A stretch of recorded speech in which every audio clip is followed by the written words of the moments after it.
हर हर महादेव।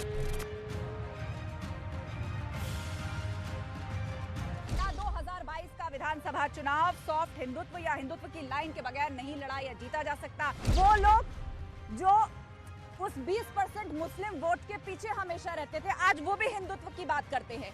तो आप ये कहना चाहेंगे कि 2022 की जो नैया है बिना हिंदुओं को रिझाए बगैर पार नहीं लगने वाली? तो बिना हिंदू का हिंदुस्तान की कल्पना नहीं की जा सकती, बिना हिंदुत्व की भारत की कल्पना नहीं की जा सकती। हाथरस, उन्नाव, लखीमपुर खीरी, आजमगढ़, मऊ, लगातार जहां जहां भी अत्याचार हुआ है, लोगों के ऊपर अन्याय हुआ है, प्रियंका गांधी अग्रिम पंक्ति में खड़े होकर संघर्ष किए हैं। कांग्रेस का कार्यकर्ता लाठी खाने का काम किया है। कोई भी परीक्षा आप कंडक्ट करा लीजिए, उसके एक दिन पहले वो परीक्षा लीक हो जाती है और वो नौजवान जो 12 लाख 15 लाख जो बिलक के रोते हैं, जो बिलक के परीक्षा केंद्रों पे रोते हैं। कांग्रेस से हमने गैस प्लान दिया, दूरसंचार प्लान दिया, सारा प्लान निकाल क्या?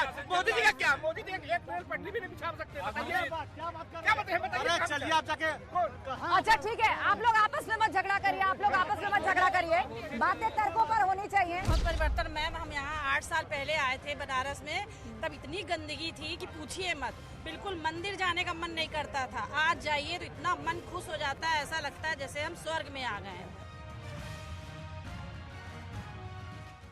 नमस्कार, मैं हूं आपके साथ आस्था कौशिक। पहुंच चुके हैं हम शिव नगरी वाराणसी, काशी, वो सनातनी शहर जो कि धर्म की परिभाषा तय करता है, वो जगह जहां पर हिंदू और हिंदुत्व की परिभाषा तय की जाती है। लेकिन आज हम यहाँ क्यों आए हैं, आज हम इस पर चर्चा क्यों कर रहे हैं, उसका एक बहुत बड़ा कारण है।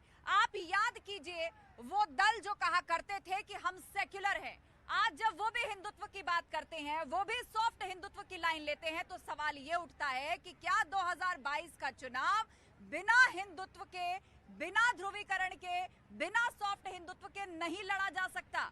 इसी पर आज हम चर्चा करेंगे और एक गेस्ट पैनल भी हमारे साथ जुड़ा होगा और हमारे साथ काशी की जनता भी होगी जो ये तय करेगी कि किसके दावे में कितना दम है। क्या 2022 का विधानसभा चुनाव सॉफ्ट हिंदुत्व या हिंदुत्व की लाइन के बगैर नहीं लड़ा या जीता जा सकता?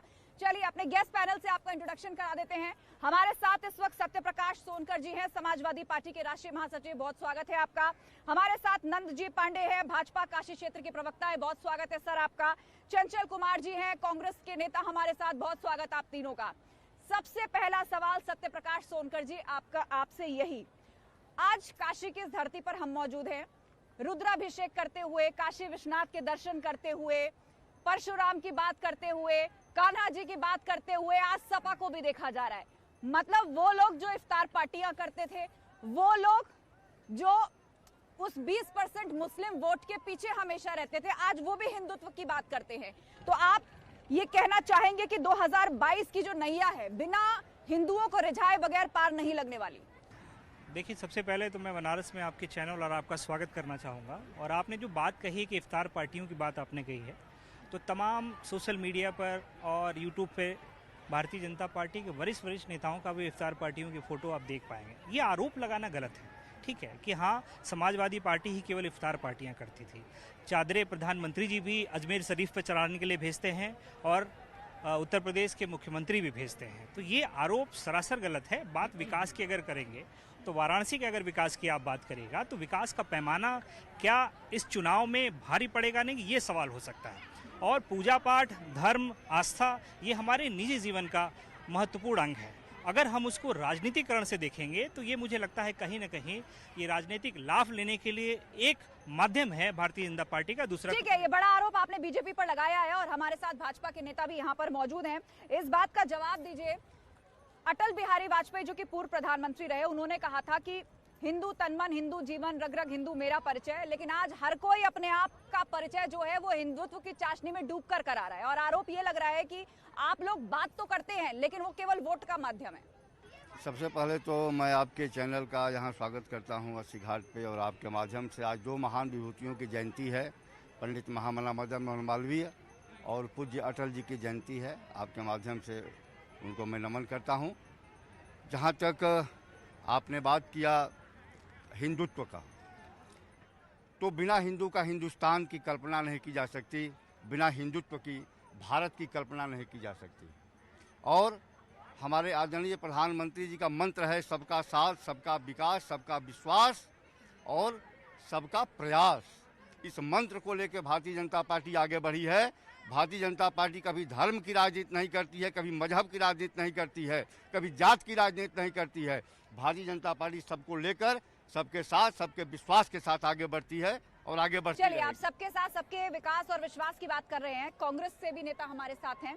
ये बताइए चंचल जी कि कभी राहुल गांधी ने कहा था हाँ कांग्रेस मुस्लिमों की पार्टी है, लेकिन उसके बाद जब वो जनेऊ डालकर मंदिर जाते हैं, अपना गोत्र बताते हैं, पूजा करते हैं, प्रियंका गांधी रुद्राभिषेक करती हैं, तो कहीं ना कहीं समझ आ रहा है कि बिना हिंदू गुजारा नहीं है, हिंदुत्व की बात करनी पड़ेगी। देखिए, सबसे पहली बात बता दें कि भारतीय जनता पार्टी के लिए हिंदू शब्द रजिस्टर्ड नहीं है। सनातन धर्म सबके लिए है और राहुल गांधी जी, प्रियंका गांधी जी लगातार मंदिर में जाते हैं, ये कोई नई बात नहीं है। आपके चैनल के माध्यम से आप कभी दिखाती हैं, कभी नहीं दिखाती है, नई बात। सबसे पहली बात, ये नई बात नहीं है। प्रियंका गांधी जी लगातार दर्शन पूजा कर रही हैं और उत्तर प्रदेश चुनाव से पहले से ये सारी चीज़ें चल रही हैं। और रही बात भारतीय जनता पार्टी की, तो भारतीय जनता पार्टी के लिए आस्था राजनीति का विषय है। हमारे लिए आस्था राजनीति का विषय न कभी था, न कभी है, न कभी रहेगा। हमारे लिए आस्था का विषय है। हम भारतीय जनता पार्टी की तरह राम के नाम पे चंदा मांग के राजनीति का विषय नहीं करते हैं। सनातन धर्म हमारे आस्था का विषय है। हम सनातनी परंपरा का निर्वहन करते हैं। हम श्री राम में आस्था रखते हैं, बाबा विश्वनाथ में आस्था रखते हैं। बहुत सारे लोग भी हमारे बीच में उपस्थित हैं, वो कुछ कहना चाहते हैं। मैं आपके पास लौटूंगी जी, आप कुछ कहना चाहते हैं, क्या नाम है आपका? जी, मेरा नाम जगन्नाथ ओझा है। और बदलाव के दृष्टि से देखिए, भारतीय जनता पार्टी की जो ये सरकार है, ये समझ लीजिए कि ऐसी सरकार न कभी भूतो न भविष्यति। आज जिस 80 घाट पे आप, हमें लग रहा है आप पहले भी आई होंगे, 2014 के पहले यहाँ पे इसी 80 घाट पे जो नाविक हैं, यहाँ पे लड़ाइयाँ होती थी, एक एक ग्राहक के लिए मारपीट होता था कि कौन ग्राहक को होगा, क्या होगा। आज के डेट में इसी 80 घाट पे नाविकों की स्थिति में लड़ाइयाँ इसलिए हो रही है कि हमारी नाव बांधने के लिए जगह नहीं है। अभी सपा के जो प्रवक्ता है, उन्होंने कहा कि कोई कल, शायद कांग्रेस वाले ने कहा कल नहीं, कारखाना नहीं। ये ऐसा मोदी जी ने पर्यटन का इतना बड़ा कारखाना पूरे वाराणसी शहर को दिया है, जो इसके अगल बगल का आने वाले समय में मतलब पर्यटन से कायाकल्प हो जाएगा। इससे आप संतुष्ट हैं? आप कुछ कहना चाहती हैं? क्या नाम है आपका? हाँ, मेरा नाम वंदना तोमर है। सबसे बड़ी बात तो इन्होंने कहा है कि मैं भी 2013 में यहाँ पे आई थी और मैंने सारी चीज़ें देखी। ये स्थिति थी बनारस की, जो कि अब एकदम उसके उलट है। यानी कि पहले से और अभी में ज़मीन आसमान का अंतर है। एजुकेशन की बात करें तो अगर हम पिछले टाइम में देखें और अभी देखें तो एजुकेशन में अभी इतनी सारी वैकेंसीज आई थी, टीजीटी, पीजीटी, केवीएस, सारी वैकेंसीज फुल हो चुकी हैं और सभी बहुत खुश हैं, स्टूडेंट्स भी, और क्योंकि रोजगार पर वो बना रहे हैं और अभी भी नई वैकेंसीज फिर आने वाली हैं। तो इसके लिए तो हम ये नहीं कह सकते हैं कि उन्होंने एजुकेशन के लिए या फिर रोजगार के लिए। ठीक है। तो शिक्षा के क्षेत्र में आप खुद संतुष्ट मान रही हैं, कह रही हैं बेरोजगारी नहीं है, आप तो कह रहे बेरोजगारी है, ये क्या कह रही हैं? पूछना चाह रहा था कि आप पिछले 2017 के बाद से जितनी परीक्षाएं हुई हैं, चाहे वो दरोगा भर्ती की रही, टेट परीक्षा की रही है, किसी नौकरी के बाद, सारी परीक्षाएं योगी जी ने लीक कराई है। ठीक है, आप सारे मुख्यमंत्री पर कैसे आरोप लगा रहे हैं? आप किसी विभाग पर आरोप लगा सकते हैं। आप मुखिया की बात करें, सरकार चलाने वाली बात करें, अगर अखिलेश यादव जी की सरकार में कुछ होता था तो आरोप ऐसे टीवी चैनलों पर लगता था कि ये अखिलेश यादव और ये उत्तर प्रदेश की सरकार। आज उत्तर प्रदेश में लगातार हर परीक्षाओं को नौजवानों के साथ ये धोखा दिया जा रहा है। उनके शिक्षा जगत पे करारा तमाचा है कि कोई भी परीक्षा आप कंडक्ट करा लीजिए, उसके एक दिन पहले वो परीक्षा लीक हो जाती है और वो नौजवान जो 12 लाख 15 लाख जो बिलक के रोते हैं, जो बिलक के परीक्षा केंद्रों पे रोते हैं, उनकी यातनाएं कौन सुनेगा? ये सरकार केवल लीक कराना जानती है और परीक्षा के नाम पे धोखा देती है और गरीब लोगों का पैसा चूसती है। ठीक है, आप कुछ कहना चाहते हैं? जिससे स्टेट नहीं संभल रहा है उससे स्टेट क्या संभलेगा? पहले बात यह आप बता दीजिए। बेरोजगारी चरम पे है। 2 करोड़ प्रति वर्ष नौकरी देने का वादा किए थे, 20 लाख नौकरियां प्रति वर्ष उत्तर प्रदेश में जा रही हैं। बनारस के अंदर अभी लोग बता रहे थे कल कारखाना लगा, मुझे बता दीजिए बनारस में कितनों को रोजगार मिला? लोग कह रहे हैं इतना पर्यटन हो जाएगा, आध्यात्मिक पर्यटन इतना बढ़ जाएगा, इंफ्रास्ट्रक्चर इतना आ जाएगा तो रोजगार नहीं मिलेगा। पर्यटन बढ़ावा को रोजगार, बेरोजगारी, वैकेंसी, भर्तियां, इस पे बात करिए। वैकेंसी, भर्तियां, इस पे बात करिए ना। टेट संभाल ले रहा है, स्टेट कैसे संभालेंगे? सबसे बड़ा प्रश्न तो इस समय ये है। आप अभी प्राइमरी स्कूल की बात की है भारतीय जनता पार्टी के प्रवक्ता, अभी 100 मीटर दूर पे लोलारा कुंड पे एक प्राथमिक विद्यालय है, स्टूलें टूटी हुई हैं, चौकी टूटा हुआ है। कैमरा लेके चलिए, अभी दिखाएंगे। चलिए जनता की भी बात सुन लेते हैं, एक एक करके। मेरी रिक्वेस्ट है, आप सबसे एक एक करके बोलिए। जी मैडम, क्या नाम है आपका? क्या नाम है? सरिता। क्या कहना चाहती हैं आप? यहाँ सबके दावे और बातें और तर्क आप मैं कहना चाहती हूँ, मैं भी जनता ही हूँ, लेकिन मुझे तो कोई खोट नहीं लगा। मैं तो यही देख रही हूँ, जो आप लोग तोड़ के फोड़ के तोड़ रखे हुए हैं उनको जोड़ रहे हैं। कितना जोड़ेंगे बताइए? जोड़ तो रहे हैं। क्यों नहीं दिख रहा है आप लोग को? क्यों नहीं दिख रहा है आप लोग? मुझे दिख रहा है। अरे यार 70 साल में आपको नहीं दिखा, 5 साल में सब कुछ दिखा देंगे। 70 साल में क्यों नहीं देखे आप लोग? 70 साल क्यों नहीं दिखा? 5 साल की हिसाब ले रहे हो, 70 साल को क्यों छोड़ रहे हो? जी क्या कहना चाहते हैं आप? देखिए, मैं ये कहना चाहता हूँ कि अभी बार बार ये बातचीत हो रही है। आप समझ लीजिए, जो भ्रष्टाचार और लोगों में इतनी गुंडागर्दी व्याप्त थी सपा सरकार में, आप लोग चारों तरफ देख सकते थे। आज के सरकार में समझिए कि आज की पुलिस भी डरती है कि कहीं हम गिरफ्तार होकर जेल न चले जाएं। अच्छा चलिए, ये मुद्दा मैं उठा देती हूँ। कह रहे हैं कि सपा सरकार में गुंडागर्दी थी, अब तो पुलिस भी डरती है कि हमें जेल ना हो जाए। अच्छा, सपा सरकार में गुंडई है तो एक व्यापारी जिसको सरेआम गोली मार दी गई कानपुर में, इसका जवाब पूछ लीजिए। कठुआ, हाथरस, ये सब घटनाएं इसी उत्तर प्रदेश में योगी जी की सरकार में हुई ना। वो तो कहते हैं कि माफिया जेल जा रहे हैं, काला धन जो है वो नेस्तनाबूद हो रहा है। वो बहनें जिनको, वो दलित बेटी जिनको गोहरी लकड़ियों, मिट्टी के तेल और गोबरों में जलाया गया, इस बात का जवाब कौन देगा? यही योगी जी की सरकार देगी। और लोग पूछते हैं 70 सालों में क्या हुआ? सरकार की जिम्मेदारी है कि जनता का जवाब देना, और विपक्ष जवाब नहीं देता। इस देश की विडंबना आज यही है कि सवाल पिछले 70 सालों का पूछा जाता है, लेकिन जो गद्दी पे बैठे लोग हैं वो नहीं पूछते हैं। इस उत्तर प्रदेश को शर्मसार हुआ है। आपने बहुत बड़ी बात और दावा किया है, जनता की बात भी सुन लेते हैं। क्या नाम है? मेरा नाम अंकित गुप्ता है। मैम, मैं कांग्रेस के अपने प्रवक्ता और समाजवादी के प्रवक्ता को बताना चाहूंगा, प्रदेश में 4.5 लाख से ज्यादा नौकरियां दी गई बिना पैसा लिए। मैम, पहले भी पेपर लीक होता था, लेकिन वो सारा उसके बाद आप एग्जाम कंडक्ट करते। आप एज अ यूथ अगर आप कंपटीशन देने जा रहे हो, पेपर लीक होता है, ठीक है, आपको पता चल गया, उसके बाद भी अगर वो कंपटीशन कंप्लीट किया जाता है तो इसमें किसका नुकसान है? पढ़ने वाले बच्चों का। सरकार ने उनके हित में काम किया है। अगर हमने पेपर लीक किया, उसके बाद हमारी सरकार ने कहा है कि हम मैडम लगातार अगर पेपर लीक हो रहे हैं तो ये कमी किसकी है? मैं पूछना चाहता हूं। मैम, आरोपी जेल में है, चाहे वो जिस आरोपी की बात नहीं, सरकार की व्यवस्था क्या है? सवाल ये है। मैम, इनकी सरकार में सारी भर्तियां पहले से बिक चुकी होती थी, चाहे वो पुलिस की भर्ती हो, चाहे लेखपाल की भर्ती हो। इनके सरकार में और इनकी सरकार के जो मुखिया हैं, ये केवल फीता काटते हैं। यहाँ पर एक पुल दिख रहा होगा आपको, ठीक है, यहाँ पर चंदौली में और मिर्जापुर में, तीनों का शिलान्यास मुलायम सिंह यादव जी ने 2005 में किया था। 17 में 5 से 7 सरकार में थे, चले गए। 12 से 17 तक अखिलेश यादव जी मुख्यमंत्री थे, उस पुल को पूरा नहीं करा पाए। वाराणसी इनके विकास की प्राथमिकता में कभी था ही नहीं। मैं कहना यह चाहता हूं, जैसे विकास पर आप लोगों ने बात किया, आपने कितना त्याग किया, हमारे ऋषि मुनियों ने त्याग किया, जो आज यहाँ देख रहा है। जैसा न विद्या न तपो न ध्यानम न ज्ञानम न शीलम न गुणो न धर्म ते मृत्युलोके भूभारभागे मनुष्य रूपेण मृगाश्चरन्ति। हम अपने आय का 10% दान करते थे, ऐसा हमारे विधान में लिखा हुआ है, और ऐसा कार्य होता है। और विकास का कार्य हुआ तो अच्छी बात है, और आप भी उनका सहयोग करिए विकास में। कोई पार्टियां हो सत्ता में, हाँ, जो गलत है उसका विरोध करिए, और जब विकास हो रहा है तो विकास होने दीजिए। उसमें आपको क्या है? चर्चा तो कर रही है आज, ये विकास जो है, विकास की चर्चा जो हमारे लोगों को रोजगार मिलेगा। हमारे यहाँ अधिक से अधिक जो है, जो लोग कहते हैं पर्यटक आएंगे तो कहीं न कहीं रहेंगे, तो किसका लाभ होगा? कुछ और जनता हमारे साथ है। जी इधर आइए, आप आगे आइए। क्या नाम है आपका? क्या नाम है आपका? विमल किशोर श्रीवास्तव। क्या कहना चाहते हैं? मैं ये कह, जैसे ये लोग कह रहे हैं, भाई साहब लोग कह रहे हैं, ये राहुल गांधी अमेठी के थे, अमेठी से हार गए। अमेठी से वो हार गए, क्यों हार गए? वो है ना कि उनका, जबकि उनका खुद का वो था, संसदीय क्षेत्र था, वहाँ से वो हार गए। सोचिए, कांग्रेस अगर अमेठी से हार जाए, कितनी शर्म की बात है। और यहाँ बनारस में मोदी जी ने जितना विकास किया, किसी ने नहीं किया, मैं गारंटी से कहता हूँ। तुष्टीकरण और सांप्रदायिकता पूरी तरीके से आज दम तोड़ चुका है, तभी आज ये लोग इस विषय पर आना शुरू किए। आस्था हमारे देश की बात नहीं है, पूरे विश्व में कहीं भारत माता कहा जाता है? हमारा देश ये जो भारत माता से शुरू होता है और उसी में हम मरता है। तो हमारे देश की लड़की, जो उन्होंने कहा कांग्रेस ने, प्रियंका ने, लड़की हूँ, लड़ सकती हूँ, हम इसका पूरा खंडन करते हैं। हमारे देश की महिलाएं लड़की हूँ, बढ़ सकती हूँ, और बढ़ने के लिए कुछ भी कर सकती हूँ, बढ़ सकती हूँ, कुछ भी कर सकती हूँ।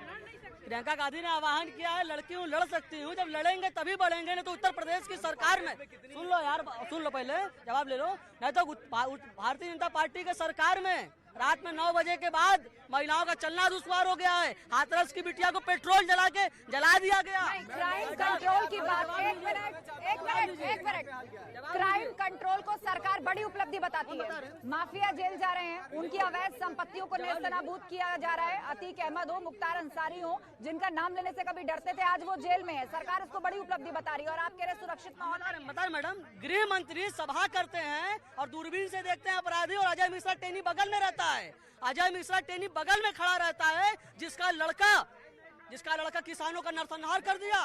वो जेल में। अजय मिश्रा टेनी बर्खास्त क्यों नहीं हुआ? बात सुन लो यार, बात सुन लो। अजय मिश्रा टेनी बर्खास्त क्यों नहीं हुआ? भारतीय जनता पार्टी उसे दामाद की तरफ पूछ रही है। अजय मिश्रा टेनी का बर्खास्ती क्यों नहीं हुआ? स्ट्रॉन्ग मैसेज देने की यहाँ पर बात हो रही है। दुनिया के किस कानून में लिखा है कि अगर लड़का अपराध करता है,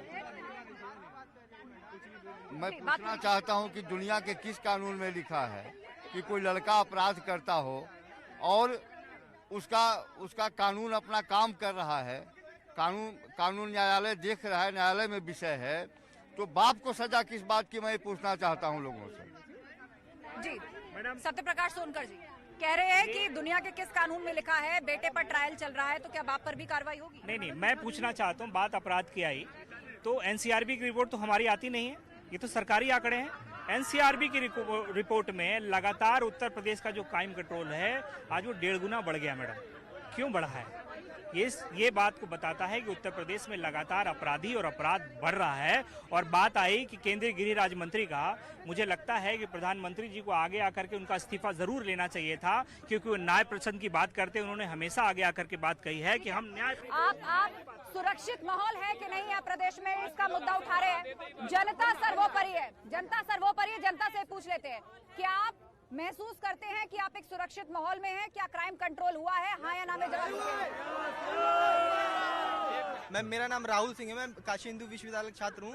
भाई साहब ने अभी कहा है वहाँ पे 16 आईसीयू बेड है। मैं आपको बताना चाहता हूँ, अभी मोदी जी ने वहाँ पे जो है नया MCH बिल्डिंग बनाया है, नया कोरोना का वार्ड बनाया है, बड़ा सा हॉस्पिटल बनाया है, और ये सब जानते हैं यहाँ पे। वो फ्लैट्स बनाया प्रोफेसर के लिए, जो है कितना कार्य हो रहा है BHU में अभी, तो ये सब जानते हैं। बनारस में रहने वाला हर व्यक्ति ये जानता है कि वहाँ पे कितना विकास हुआ है, BHU के अंदर भी, BHU के बाहर भी। और रही बात बनारस की 2022 के लिए आपकी पसंद कौन है पसंदीदा चेहरा? मैम, अभी तो योगी सरकार ही है, हम योगी सरकार के साथ ही जाना चाहेंगे, और योगी सरकार के विचारधाराओं पे सारे युवा उनके साथ हैं। मैं यही आपसे कहना चाहता हूँ। और आप, सबसे बड़ी बात कि पहले यहाँ 10 साल पहले मीडिया नहीं आती थी कि क्या काम हुआ है। जब से मोदी जी आए हैं, तमाम मीडिया जो भी कर्मी हैं यहाँ पे आते हैं, दिखाते हैं कि यहाँ पे विकास क्या हुआ है, विकास की बात होती है। पहले क्या बात होता था, अरे कोई सरकार आए क्या करेंगे, ऐसे बात होता था। लेकिन और भी जनता है, उनसे पूछ लेते हैं 2022 के लिए कौन सा चेहरा पसंद है? मोदी जी और योगी जी। योगी, केवल योगी। अखिलेश यादव, योगी, सिर्फ योगी जी, अखिलेश यादव जी, प्रियंका गांधी। जय श्री राम। योगी और मैम योगी जी को। देखिए, योगी जी का हमने एक नाम दिया है इलाजानंद, वो इलाज करते हैं इसलिए वही रहेंगे। क्योंकि अब हम इस डिबेट के अंतिम पड़ाव में हैं, 2022 का चुनाव नजदीक है, तो किस लाइन पर जाएंगे? जनता के मुद्दे उठाएंगे या मंदिर जाके हिंदू हित की बात करेंगे? मैडम, मैं बार लगातार कह रहा हूं और हमारे पार्टी के मुखिया भी कह रहे हैं, धर्म पूजा पाठ हमारे निजी आस्था का विषय हो सकता है, लेकिन उत्तर प्रदेश का चुनाव केवल विकास के मुद्दे पर होगा। और इस उत्तर प्रदेश को अनुपयोगी मुख्यमंत्री नहीं चाहिए, उपयोगी मुख्यमंत्री केवल एक मिलेगा, अखिलेश यादव, जिसमें जनता को एक नजरिए से और चारों तरफ चौमुखी विकास के लिए जनता का जो विश्वास है उत्तर प्रदेश की सड़कों पे दिख रहा है। और 2022 की जो कुर्सी है वो अखिलेश यादव संभालेंगे। जी, क्या कहना चाहेंगे आप? कांग्रेस है कहीं फाइट में? बिल्कुल कांग्रेस फाइट में है। 2022 का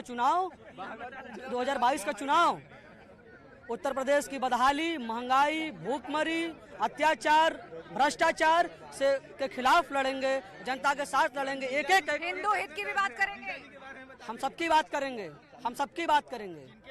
हम सबको मिला के चलते हैं। सर्वधर्म समभाव की पार्टी कांग्रेस पार्टी है, हम सभी धर्मों में आस्था रखने वाले लोग हैं, हम सबको साथ लेकर चलेंगे। जी, आप बताइए। 2022 का चुनाव विकास का चुनाव होगा। योगीमय वातावरण पूरे उत्तर प्रदेश में है। अगर उत्तर प्रदेश को सर्वोत्तम प्रदेश बनाना है तो मैं आज आपके माध्यम से मैं दावा करता हूं कि आज हम अलायंस के साथ 325 की संख्या है और 325 प्लस संख्या आएगी 2022 में। चलिए, बहुत बड़ा दावा आपने किया है, तो आप सभी पैनलिस्ट का बहुत शुक्रिया हमारे साथ इस चर्चा में शामिल होने के लिए। काशी की यही खासियत है, आप किसी भी घाट पर निकल जाइए, वहाँ सियासी बातें भी होती दिख जाएंगी और जनता बहुत खुलकर अपने विचारों को प्रस्तुत करने के लिए उत्सुक भी दिख जाएगी। और इसी के साथ इस खास कार्यक्रम में मेरे साथ इतना ही, लेकिन खबरों का सिलसिला जारी है। आप जुड़े रहिए हमारे साथ। नमस्कार।